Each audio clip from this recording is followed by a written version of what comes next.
here we are again on the turn 4 guide now, and we're actually starting on turn 3 because I want to make a slight correction, which is to transfer a unit to this army. Hopefully you've got enough movement to do that. I just do the Nurglings, and that continues the plague. Because the Herald's army has 1 turn left on the plague, and the Chaos Lord's army will have now 3, and this is how you could keep your plague going. And then we can just transfer him back now. There's a risk Malice Darkblade takes this settlement. I don't think he's going to do it.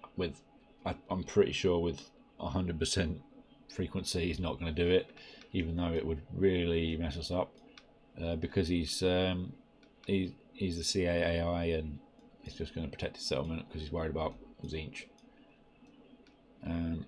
Okay, on to the next turn. Actually, slight correction and further correction to turn 3. We're going to recruit the Lord.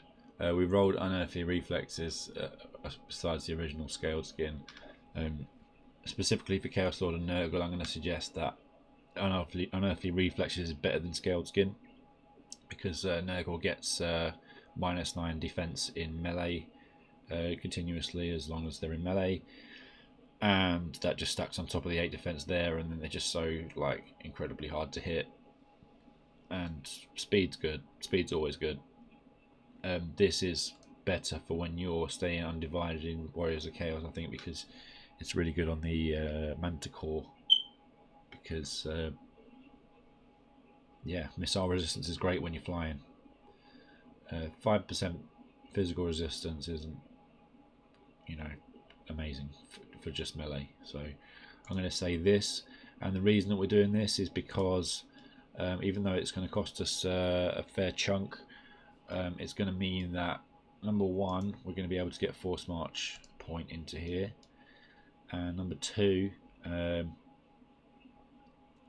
we're going to be, hang on, let's keep him outside the settlement, sorry. Does it matter? No, it doesn't matter. Okay. Number 2, when Epidemius rolls over here, we're going to be able to move and not be behind for the rebellion. We don't want to do the rebellion and then hire this guy and not have him get XP and whatnot. We want him to be available, earning experience, getting that Force March point, and it's just better. Basically, there's no chance from lagging behind when we're trying to move down towards Malice. So I'm gonna say that. Could be wrong. Maybe it's inefficient to do that. Maybe I could wait 1 turn, but I'm gonna go with it, and that's the end of that. Turn 4, as predicted, all CNI has been destroyed by Demons of Chaos, so we won't be hearing from them. That's the signal to sell the settlement to Demons of Chaos, so we're going to go ahead and do that.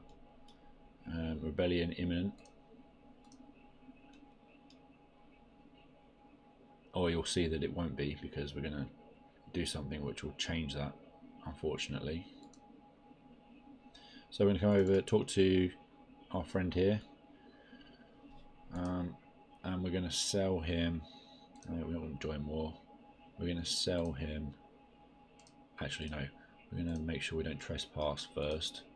We're going to Force March over here. I thought about this, whether or not to channel here, and because we have Tempestuous, and I'm not sure if we're going to be able to reach the rebellion if I go channeling there. We'll just go Force March, just 1 more point towards Supervisor, which is great. And then yeah, sell this to sell Volcano's Heart to Demon's Chaos. Money. If you don't take non-aggression, defensive alliance, or any of that, that's fine. The chance that he declares war on you is almost nothing. Probably is nothing, actually, because once you sell this, the relations are going to go even higher than 40. I'm not sure it's even possible for someone to declare war on you if they've got 40 relations. So you could just take the maximum money, or you could go defensive alliance. I will say, if you go defensive alliance, you're going to get possibly drawn into a war against Warriors of Chaos or Boris. And since we want to go to the west, I don't think that's a good idea. So even though like some of the unit options that you could get from being allies with Demons of Chaos is really good, I'm going to say it's not worth it. It's not worth getting military access either, because we're not going over there. Chances are after this deal they're going to want to do better relations with you anyway, because the relations going to go up. So just take the money, and that's the end of that. And predicted up to go up to 77. So he's going to want to do more relations later. If we want to do that, we can. But the way things are, we can just keep things as open to us. If we want to come over here and kill him, then we can. We're not going to be worrying about our reliability if we don't have any relations with him.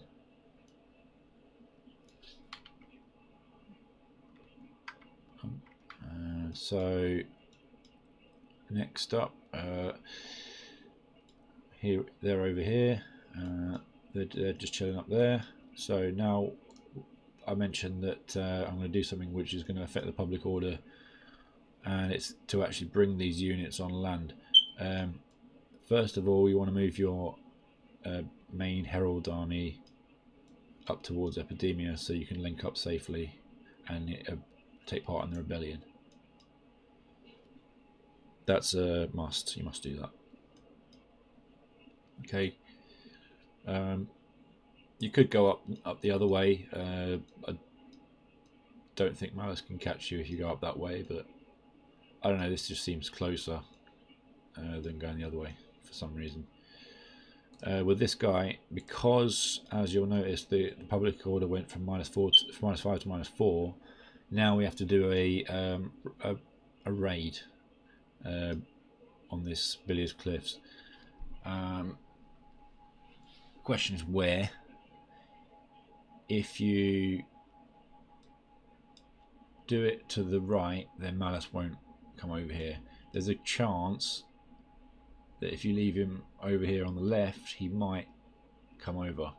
And to be quite honest, we don't need this guy. He's got a terrible trait, and I'd rather have the scaled skin guy, because he's a better guy than this guy.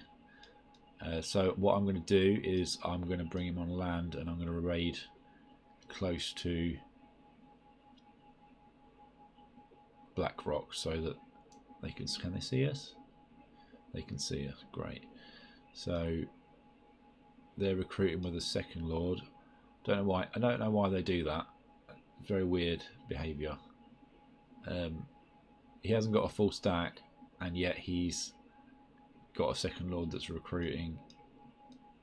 It's weird. He should fill up his stack first and then move on to the next army. Oh well. For some reason we're on one tally. Where's that coming from? Don't know. Who's got that? Who's got that? Oh, that's weird. I wish it would tell us, or we had the facility to know where these plagues are. We've got one there. Okay, whatever. Our growth's on 100 because we've got a plague on each of these, so that's good. We didn't build any growth buildings, so don't need growth buildings apparently, because we can just plague it up to. I'm going to wait for tier 2. Right, yeah. We do need to raid, okay, because now that's going to be -9. We're definitely going to get rebellion, and then we're going to get money off that, and then happy days.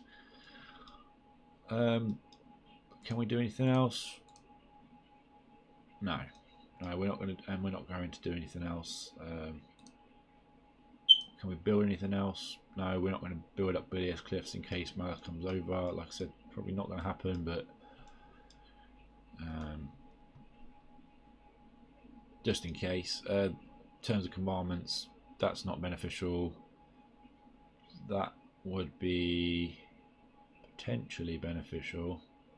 but we could risk losing one instability, and then that means that we don't get a plague and we end up on 99 public order, which is what we don't want. So I'm not going to do that. Still don't know whether this affects currently existing plagues, so just keep it as it is, build up the corruption. I don't think there's anything else to say. Check diplomacy. Is there anything else we can do? None of these are at war. That's it really. Yeah. And then now to turn 5.